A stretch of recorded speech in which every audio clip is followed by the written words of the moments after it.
नमस्कार आप सभी लोगों को। मैं प्रमोद कौशल, आप सभी का वेलकम है, स्वागत है हमारे YouTube चैनल जीएस ज्ञान पर। ठीक है, यही YouTube चैनल है, यही टेलीग्राम ही इस पर बना हुआ है। और बाकी किसी भी कंपटीशन के लिए आप हमसे संपर्क कर सकते हैं, जुड़ सकते हैं, पढ़ सकते हैं। ठीक, जैसे लेखपाल की भर्तियां आई, केवीएस एनबीएस में तो टाइम ही नहीं है, तो उसमें जो भी हमारा सपोर्ट होगा हम करेंगे।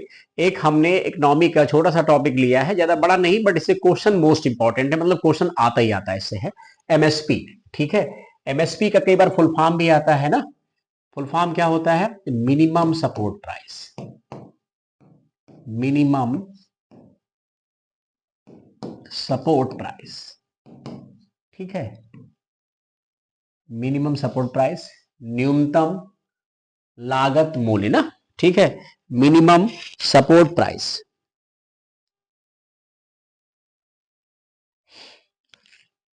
सॉरी, न्यूनतम समर्थन मूल्य होता है, न्यूनतम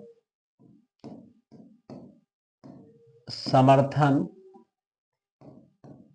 मूल्य। ठीक है, मिनिमम सपोर्ट प्राइस। ठीक है तो इकोनॉमी का है, लेकिन है बहुत बढ़िया, इससे क्वेश्चन बढ़िया आता है। इससे क्वेश्चन कैसे पूछेंगे? एमएसपी का फुल फॉर्म क्या है, एमएसपी क्या होता है, एमएसपी कितनी फसलों पे दिया जाता है, एमएसपी का निर्धारण कौन करता है। ठीक है, और उसके अलावा उसको कैबिनेट से कौन अप्रूवल जो है देता है। कई बार पूछ भी लेते हैं एमएसपी सबसे पहले किस फसल पर दिया गया ना, तो ऐसे 4-5 क्वेश्चन बहुत बढ़िया बढ़िया बनते हैं। उसी में एक संस्था आती है सीएसीपी। सीएसीपी कब बना, सीएसीपी कहाँ है, सीएसीपी किस मिनिस्ट्री के अंडर में काम करता है। तो 7-8 क्वेश्चन अच्छे अच्छे बन सकते हैं ना, बढ़िया बनते भी बनते हैं। एमएसपी क्या है ना, तो न्यूनतम समर्थन मूल्य। तो ध्यान रखेंगे, इसका सीधा मतलब एमएसपी क्या है, तो सरकार के द्वारा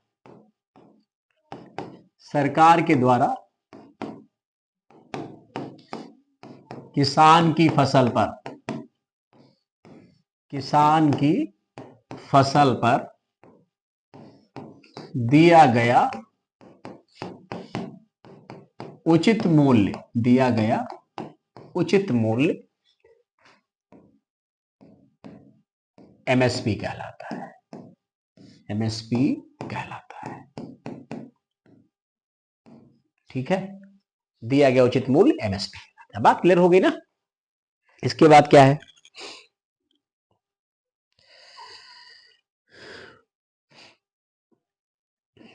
एमएसपी सबसे पहले किस फसल पे दिया गया ना, तो गेहूं।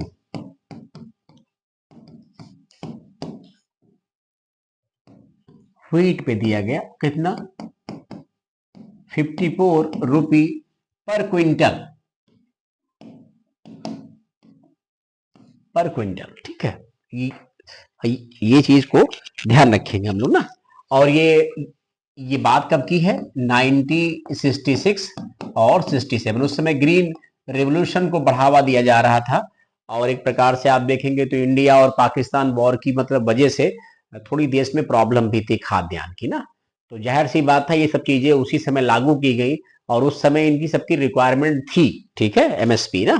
तो एक बात तो ये क्वेश्चन आपको मिल गया।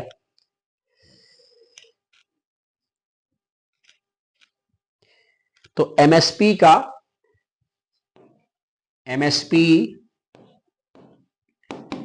निर्धारण, एमएसपी का निर्धारण कौन करता है ना, तो इसका आंसर है सीएसीपी। कौन करता है? सीएसीपी। फुल फॉर्म क्या हो जाएगा? कमीशन ऑन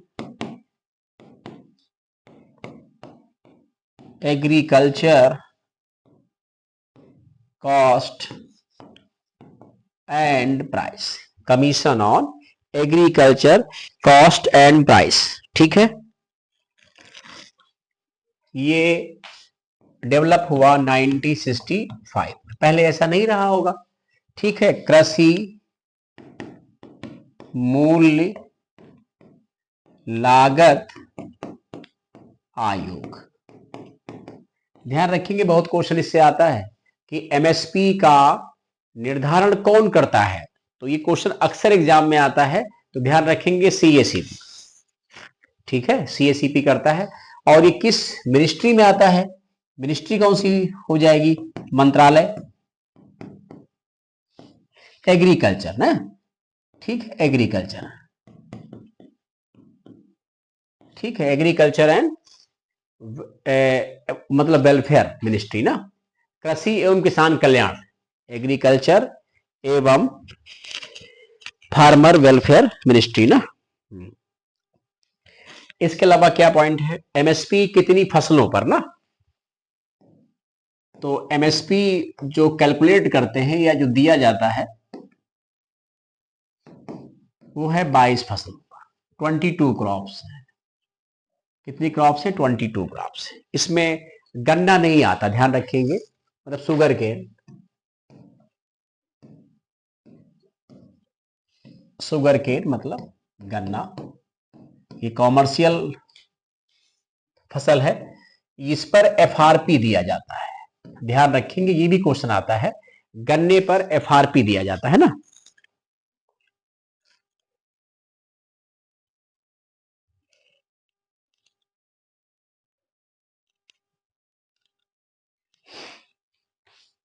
एफआरपी का भी फुल फॉर्म यहीं पर नोट कर लीजिए, फेयर एंड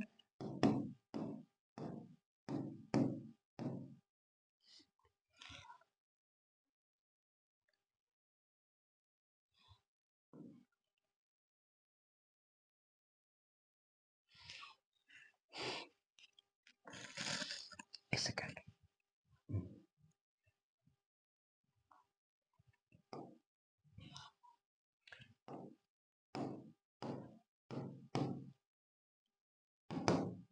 रिम्यूनरेटिव प्राइस,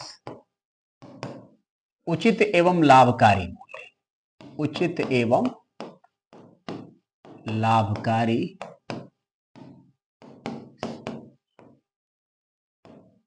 मूल्य, फेयर एंड रिम्यूनरेटिव होता है ना, रिम्यूनरेटिव, ठीक है, उचित एवं लाभकारी मूल्य, ये किस पे है, गन्ने पे है। गन्ना एमएसपी पे इंक्लूड नहीं है, यानी गन्ने को अगर इंक्लूड करते हैं तो 23 होगा, बट गन्ने पर एफआरपी दिया जाता है, गन्ने कॉमर्शियल क्रॉप है, उसकी एक अलग अपनी वैल्यू है। तो अभी कुछ कॉमर्शियल क्रॉप को भी हम डिस्क्राइब कर देंगे, ठीक है, तो उसका भी आप एक फायदा हो जाएगा ना, ठीक है। आप इसके अलावा क्या है, तो ध्यान रखेंगे गन्ने पर क्या दिया जाता है, fair and remunerative price, MSP, ठीक है, एक वर्ष में कितनी बार दिया जाता है, एक वर्ष में 2 बार, एक वर्ष में 2 बार इसका डिटर्मिनेशन किया जाता है, रबी है, खरीफ है, जायद, जायद की तो फसलें ज्यादा काम की होती नहीं, लेकिन रबी और खरीफ फसलें महत्वपूर्ण होती है। कई बार एग्जाम में क्वेश्चन आता है कि इनमें से कौन सी फसल रबी की है, कौन सी खरीफ की, कौन सी जायद की है ना। तो अब एक पॉइंट और ध्यान रखेंगे, ठीक है, कि एमएसपी, जैसे अभी हमने क्या बोला था, एमएसपी का निर्धारण कौन करता है, एमएसपी का निर्धारण कौन करता है, तो सीएसीपी, बात समझ में आई। और एमएसपी की घोषणा कौन करता है, अनाउंसमेंट कौन करता है, अनाउंसमेंट कौन करेगा, घोषणा, तो इसका आंसर हो जाएगा सीसीए, मतलब कैबिनेट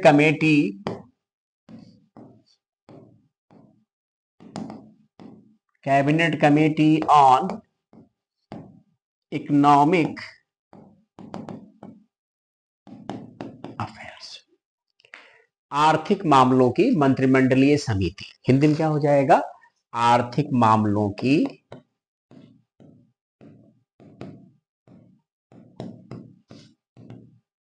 मंत्रिमंडलीय समिति, मंत्रिमंडलीय समिति, और इसकी अध्यक्षता कौन करता है, इसकी जो चेयरमैनशिप होती है वो इसकी अध्यक्षता पीएम करते हैं, ठीक है। तो ये सब ध्यान रखेंगे ना, ये सब क्वेश्चन आपके एग्जाम के लिए मोस्ट इंपॉर्टेंट है ना। जैसे आप लोग पढ़ते हो बड़े कंफ्यूज रहते हो कि सर एमएसपी क्या है, सीएसीपी क्या है, सीसीए क्या है, तो कुछ ऐसा लगे तो आप हमसे डिस्कशन कर लो, जितनी भी मुझे समझ है, नॉलेज है, मैं उसके अकॉर्डिंग आपको समझा दूंगा। मैंने कभी इस चीज को नहीं कहा कि मैं एक बड़ा विद्वान हूं, मैं भी एक विद्यार्थी हूं, हमेशा सीखता ही रहता हूं, जो सीखता रहता है वही कुछ आगे बढ़ने का भी प्रयास करता है ना। तो एक चीज ये ध्यान रखेंगे हम लोग, ठीक है।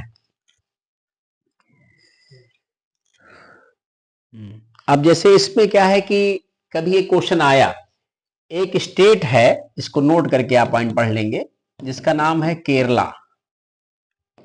इसने वेजिटेबल्स,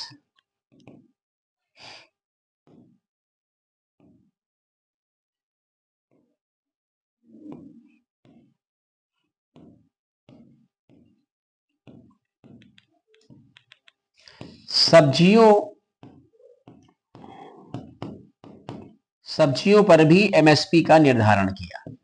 ये एक अलग स्पेशल केस है केरला का, एक क्वेश्चन एग्जाम में आ चुका है कि वो कौन सा राज्य है जिसने सब्जियों पर भी एमएसपी का निर्धारण किया, तो वो केरल है, ठीक है। चलिए, इसके अलावा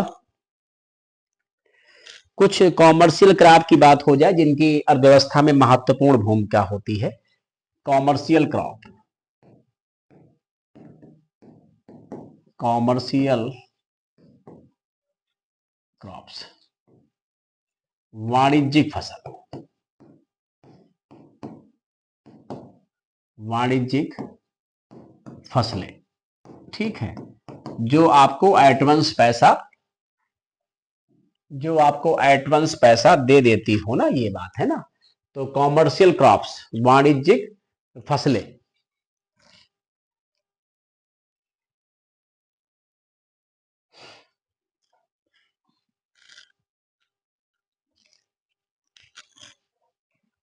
इसमें कपास है, जूट है,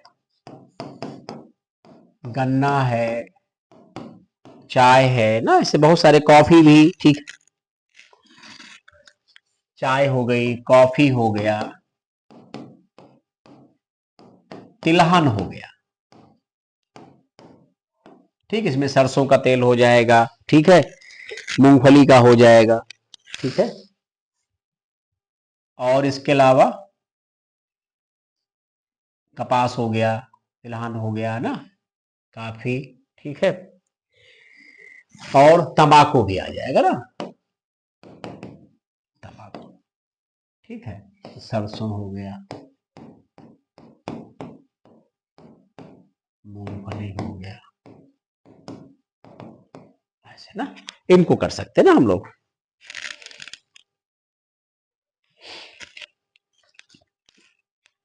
तो इनकी अर्थव्यवस्था में एक स्पेशल भूमिका होती है। तो ये कई बार क्वेश्चन आ जाता है कि इनमें से कौन सी वाणिज्यिक फसल है, कौन सी वाणिज्यिक फसल नहीं है। तो ध्यान रखेंगे जिनसे तुरंत मतलब फार्मर को कैश मिल जाता हो, नकदी मिल जाती हो।